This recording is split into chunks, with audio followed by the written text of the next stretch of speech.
Welcome to another episode of Voices from the Void. Tonight we're talking about cursed objects.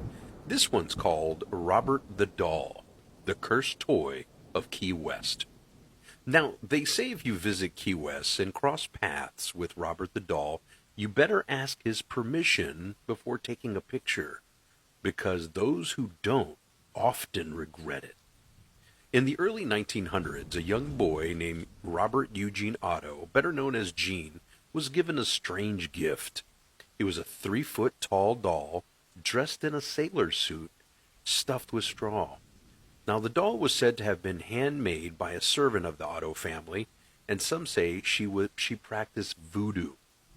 Now, Gene adored the doll, naming it after himself, Robert.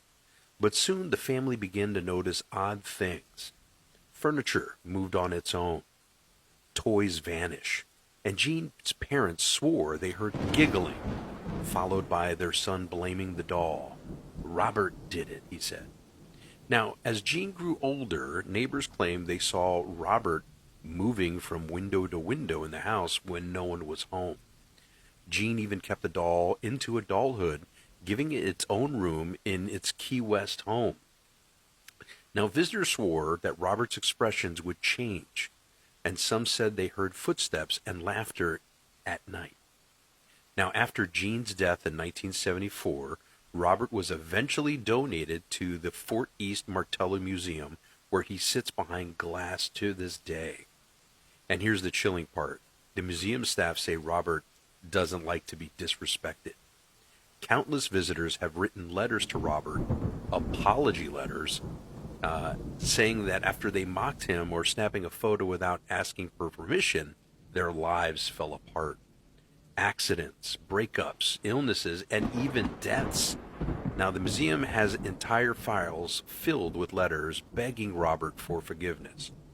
So, if you ever visit Key West and find yourself face to face with Robert the Doll, remember this. Be polite. Ask before you take a picture, because some curses don't stay behind the glass. Welcome to another episode of Voices from the Void.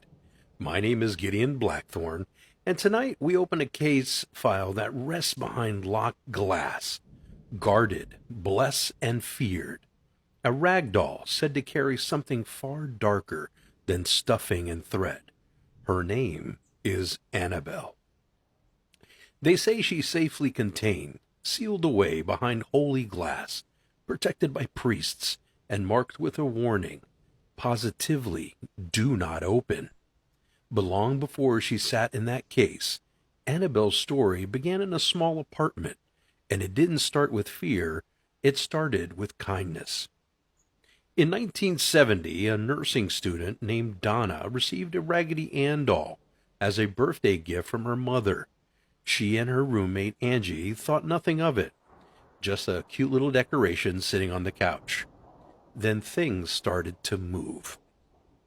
At first, the doll shifted positions, arms crossed, legs uncrossed, and then it began appearing in different rooms. Notes started appearing written on parchment paper, which they didn't even own parchment paper. And that started to begin to appear all over their apartment with chilling messages like, "Help me." They contacted a medium who told them that the spirit of a young girl named Annabelle Higgins was attached itself to the doll. The women, believing the spirit was lonely, invited her to stay. That was their mistake. Soon after, the activity turned violent. A friend named Lou reported waking up in paralysis as the doll crawled onto his chest and strangled him. Another night, deep scratches appeared across his torso, 3 long claw marks, after he had mocked Annabelle earlier that night. Terrified, the roommates reached out to a famed paranormal investigators, Ed and Lorraine Warren. Now, after investigating, the Warrens concluded that the entity was not a child spirit, but a demonic presence, using innocence as a disguise. Now, the Warrens took Annabelle into their care, performing an exorcism and before locking her in their occult museum in Monroe, Connecticut, inside a glass case marked with holy symbols. Even there, she wasn't done. Visitors who taunted the doll reportedly met with fatal accidents. Most famously, a young man who mocked Annabelle crashed his motorcycle shortly after leaving the museum. Now, to this day, Annabelle remains confined, moved only by priests for ritual blessings. The Warrens Museum is now closed to the public, and the doll's legend continues, inspiring films and countless nightmares. Now, whether you believe she's truly cursed or not, those who have seen her eyes swear that they follow you as you walk away. Now, would you dare look in her in the eye, knowing she's looking right back? Thanks for wandering the library with me tonight. Until next time on Voices from the Void, may your nights be a little spookier and your bookshelves a little more mysterious.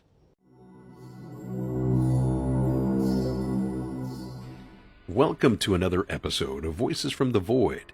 My name is Gideon Blackthorn. Now, have you ever heard of the crystal skulls? Now, these were perfectly carved from quartz, eerily lifelike, and shrouded in mystery. Now, some say they're ancient relics of lost civilizations, holding the secrets of the universe.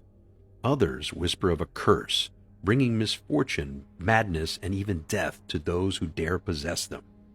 Now, the crystal skulls first came to public attention in the late 1900s. Explorers and collectors claim to have found them in Central America, often linked to the ancient Maya or Aztec cultures. The most famous is the Mitchell-Hedges skull, discovered in 1920 in Belize by Anna Mitchell-Hedges. She insisted it was thousands of years old and held mystical powers. Scientists have questioned, how could artisans with primitive tools create something so anatomically precise, jaw hinged, teeth detail, carved entirely from solid quartz? Now, legends say the skulls hold supernatural abilities, healing sick, granting visions, or unlocking hidden knowledge. But with power comes peril. Owners of the crystal skulls have reported disturbing phenomena, strange voices echoing in empty rooms, nightmares so vivid they left claw marks on their own skin, sudden tragedies, accidents, financial ruin, or unexplained illnesses befalling those who displayed the skulls publicly. Now, some believe that bringing all 13 skulls together would reveal humanity's ultimate destiny or unleash a catastrophe. In the 1970s, a museum curator in Paris that was handling a skull, he said he heard a woman's voice whispering in an unknown language. Others said the skulls would glow faintly in candlelight, or that their eyes seemed to follow you across the room. And there are whispers that during World War II, the German regime sought out these skulls, believing that they were the keys to supernatural power. Now, are those crystal skulls simply masterful forgeries, or do they hold a power beyond human understanding? A curse waiting for the next curious soul who dares to touch them. Would you risk keeping one on your shelf? Thanks for wandering the library with me tonight. Until next time on Voices in the Void, may your nights be a little spookier and your bookshelves a little more mysterious.